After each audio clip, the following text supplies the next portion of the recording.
Having said all of that, there are opportunities for you to help us out in the campaign if you want to do that. If you want to keep up with our campaign and be on our email list, we send out a weekly email update, generally not more than once a week, so we won't flood your email boxes. And we don't sell our lists, that's for sure. They're too hard to acquire. But if you want that, just give us your name and email. If you would like to assist us in any way possible, volunteer, whether it's door to door or phone calling or mailing or helping us out with friend-to-friend cards that we'll be sending out, holding a meet and greet in your home for neighbors, family members, friends, community club members, church members, whatever. We'd be glad to entertain that opportunity. We have yard signs available, we have bumper stickers, all of that goes into the process. So. Anyway, questions or comments? Federal debt, how do we reduce it? If what I've heard correctly, 30% of our debt is owned by foreign countries like China and Russia. For this nation to be a debtor nation is unconscionable. How are we going to reduce the debt? And I don't say this flippantly. I say stop spending and reduce spending. That's the start. Secondly, make sure we make permanent the tax cuts, the Bush tax cuts that they're going, that affect every one of us in the room, not just the fat cats, as Mark Schauer and Barack Obama would say. Every one of us are affected by that. And they had tremendous impact to this very day.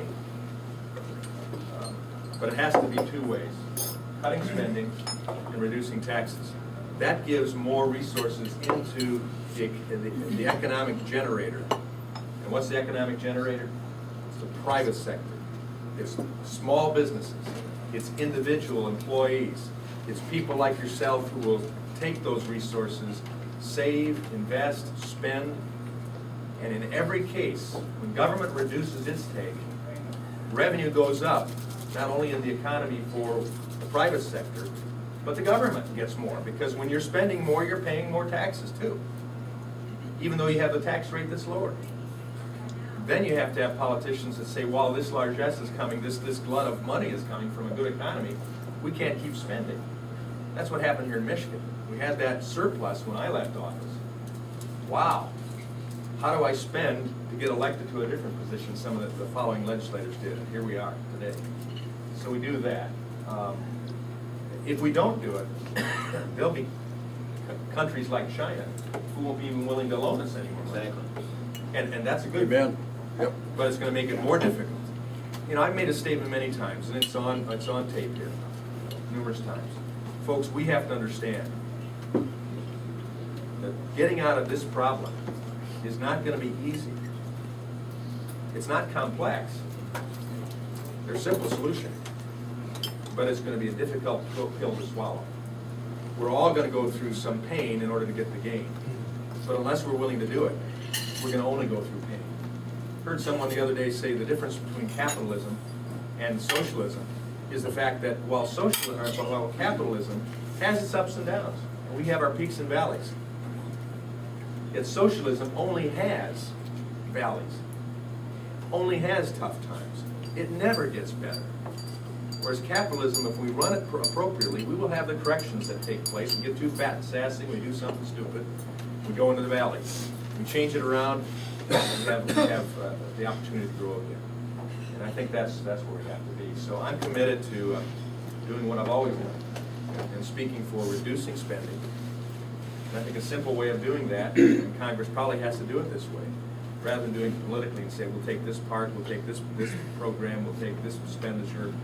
I think we go and we say to the secretaries of all of the agencies and departments and their division heads, I just throw out a number, it's not a number necessarily I'd say we should go with, probably should go with more, but you're going to cut 10% across the board in your budget.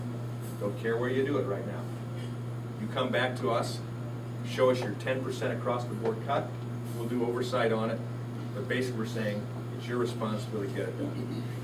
If every department head did that, like they do in business and industry, and like they're doing in many of our local government entities right now, we would see a marked change. Yeah, we'd empty out some of the cubicles in Washington. And there would indeed be good people who are doing bureaucratic work that has been given to them to do, who will be looking for a job in the private sector. But hey, that's what we're doing in the private sector. I was given my pink slip 18 months ago. I'm out hustling for a job. And a lot of other people are doing the same thing. So.